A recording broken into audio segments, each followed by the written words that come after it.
क्या आपने कभी सोचा है कि जिस पेट्रोल से आपकी बाइक और कार दौड़ती हैं या फिर जिस डीजल से ट्रेनें चलती हैं वो असल में आता कहाँ से है? और रिन्यूएबल एनर्जी के ज़माने में भी ये इतना इम्पोर्टेंट कैसे बना हुआ है? मगर सबसे बड़ा सवाल तो ये है कि आखिर एक काले, चिपचिपे और बदबूदार तरल से कैसे तैयार होते हैं दुनिया के सबसे कीमती फ्यूल्स। यकीन मानिए ये कहानी बेहद इंटरेस्टिंग होने वाली है, क्योंकि ये कहानी है धरती के गर्भ में छुपे उस खजाने की जिसे हम ब्लैक गोल्ड कहते हैं। तो चलिए एक्साइटमेंट की पेटी को बांध लीजिए, क्योंकि आज हम जानेंगे कि पेट्रोल, डीजल और केरोसिन आखिर बनते कैसे हैं। सबसे पहले बात करते हैं फ्यूल की। फ्यूल आज किसी भी देश की इकोनॉमी का आधार है। चाहे व्हीकल हो या घर में इस्तेमाल होने वाली कुकिंग गैस, इसका इस्तेमाल हर जगह होता है। इंसान को जिंदा रहने के लिए अब हवा, पानी और खाने की ही नहीं बल्कि फ्यूल की भी जरूरत है। बिना फ्यूल के इंसान ज्यादा दिन तक सरवाइव नहीं कर पाएगा। तभी तो रिन्यूएबल एनर्जी के इस दौर में भी फ्यूल इतना ज्यादा इम्पोर्टेंट बना हुआ है कि कुछ देशों की तो पूरी की पूरी अर्थव्यवस्था भी इसी ब्लैक स्टिकी सब्सटेंस पर टिकी हुई है। इन शॉर्ट कहें तो गल्फ कंट्रीज आज भी खजूर और ऊंट के सहारे सरवाइव कर रही होती अगर वहां से ये ब्लैक स्टिकी सब्सटेंस ना निकला होता। आज जो फ्यूल के रूप में हमें मिलता है, एक्चुअल में वो आज या कल की कहानी नहीं बल्कि करोड़ों साल पहले शुरू हुआ एक किस्सा है। असल में करोड़ों साल पहले मरे हुए पेड़ पौधों और जीवों के अवशेष धरती में दबते चले गए। ये आज उन्हीं से बना हुआ है जिसमें मदर अर्थ का पूरा योगदान है।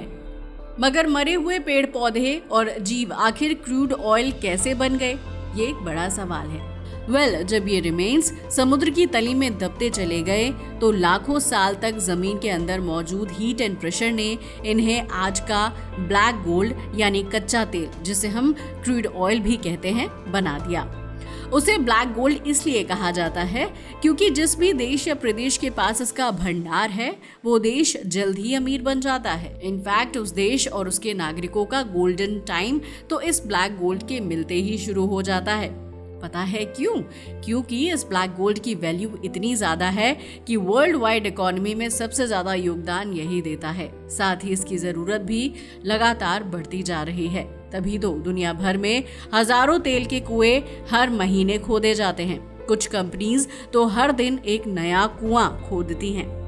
लेकिन ये काम इतना भी आसान नहीं होता, क्योंकि क्रूड ऑयल जमीन से लगभग 4000 मीटर से भी गहराई में दबा होता है और एक बिंदु के बाद जमीन में खुदाई करना कितना मुश्किल है ये तो आप जानते ही हैं। अगर इस क्रूड ऑयल की बात की जाए तो लगभग 55 से 60 करोड़ साल पुरानी चट्टानों में से इस तेल को निकाला जाता है, जो आसान काम नहीं है।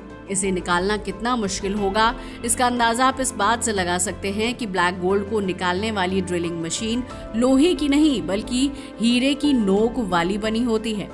क्या हीरे की? जी हाँ, आपने सही सुना।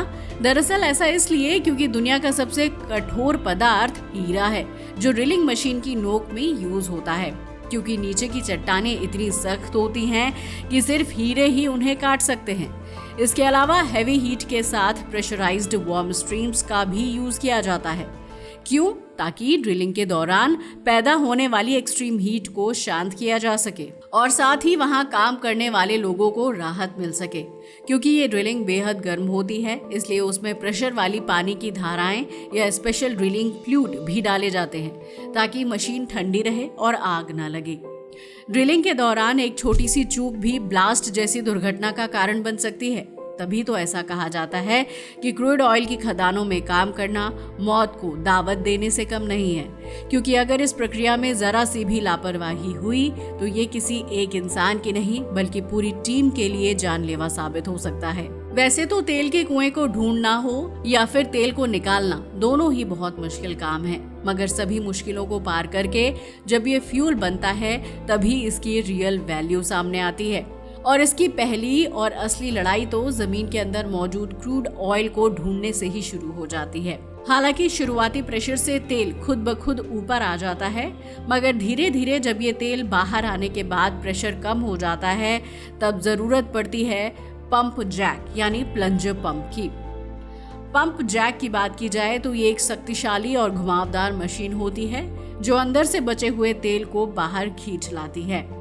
इसके बाद किसी तरह से तेल को जमीन के भीतर से ऊपर लाया जाता है और ऊपर लाए गए इस क्रूड ऑयल को बड़ी पाइपलाइन के जरिए रिफाइनरी तक पहुंचाया जाता है।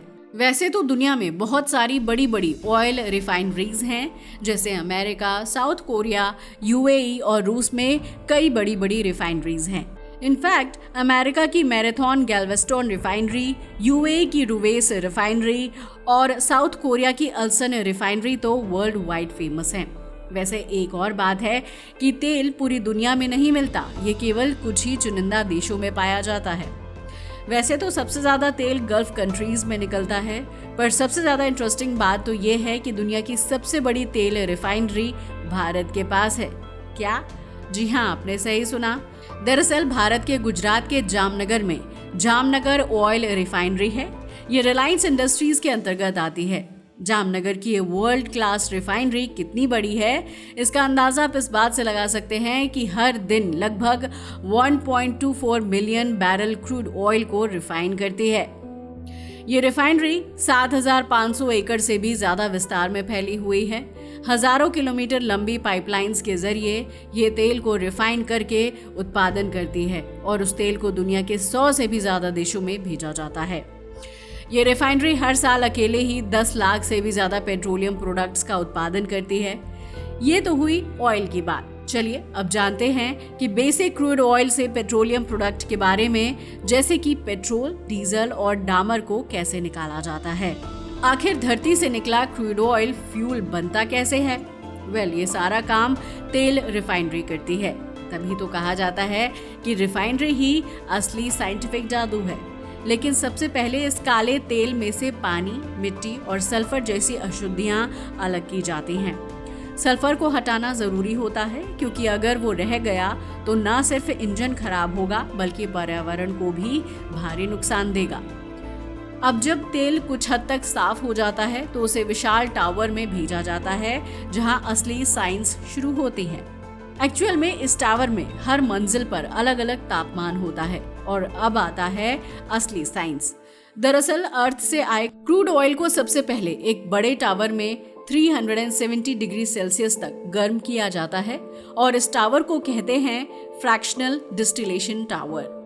जैसे जैसे क्रूड ऑयल गर्म होता है उसमें से अलग अलग तरह के हाइड्रोकार्बन अलग होते जाते हैं। असल में ये अलग अलग लेवल पर भाप बनकर ऊपर उठते हैं।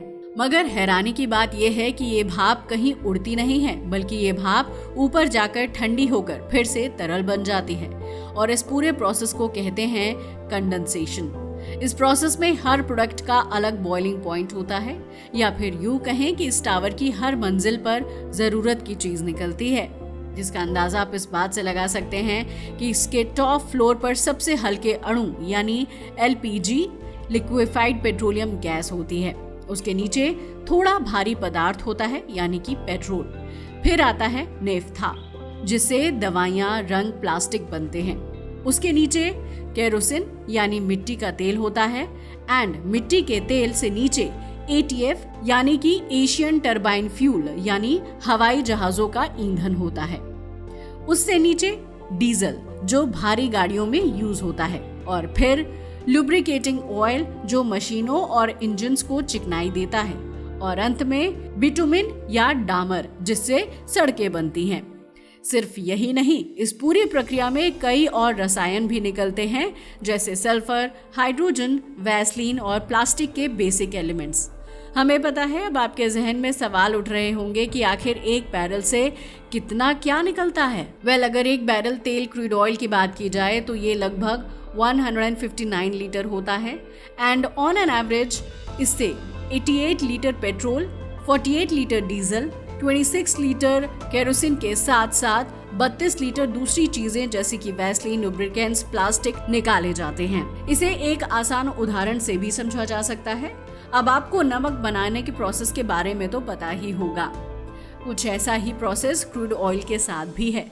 जैसे तुम्हारे पास एक ग्लास नमक वाला पानी है। अब अगर तुम्हें नमक को अलग करना है तो आप पानी को 100 डिग्री सेल्सियस पर उबालोगे। पानी भाप बनकर उड़ जाएगा और नमक नीचे बच जाएगा। बस इसी तरह हर तेल उत्पाद भी उसके अलग अलग तापमान पर अलग हो जाता है। लेकिन कहानी यहीं खत्म नहीं होती, क्योंकि अब होता है असली खेल शुरू। रिफाइनरी को आखिरकार व्हीकल तक जो पहुंचना होता है, अब शुरू होता है वो खेल जब तेल चलता है घर की ओर। असल में जब पेट्रोल तैयार हो जाता है तो उसे जमीन के नीचे बिछी हजारों किलोमीटर लंबी पाइपलाइंस के जरिए टर्मिनल्स तक पहुंचाया जाता है। फिर वहां से बड़े बड़े टैंकर ट्रक्स में भरकर ये पेट्रोल पंप्स तक जाता है। लेकिन ये प्रोसेस आपकी गाड़ी, बाइक या ट्रैक्टर में पेट्रोल भरने जितना आसान नहीं होता। टैंकर में पेट्रोल भरते समय overfilling sensor, vapour recovery pipe और ग्राउंडिंग केबल का यूज किया जाता है ताकि किसी चिंगारी से विस्फोट ना हो। हर दिन लगभग 40 लाख लीटर पेट्रोल ऐसे ही सुरक्षित तरीके से देश के हर कोने तक पहुंचाया जाता है। क्रूड ऑयल का ये सफर धरती की गहराई से लेकर आपकी बाइक के टैंक तक सिर्फ विज्ञान ही नहीं, एक कमाल की कहानी भी है। दोस्तों, तो ये थी कहानी ब्लैक गोल्ड यानी क्रूड ऑयल की। वैसे आपका इसके बारे में क्या ख्याल है? अपनी राय को हमें कमेंट करके बताना ना भूलिएगा। आज के लिए बस इतना ही। वीडियो अच्छा लगा हो तो इसे लाइक और शेयर करें और हमारे चैनल को सब्सक्राइब करें। जय हिंद दोस्तों।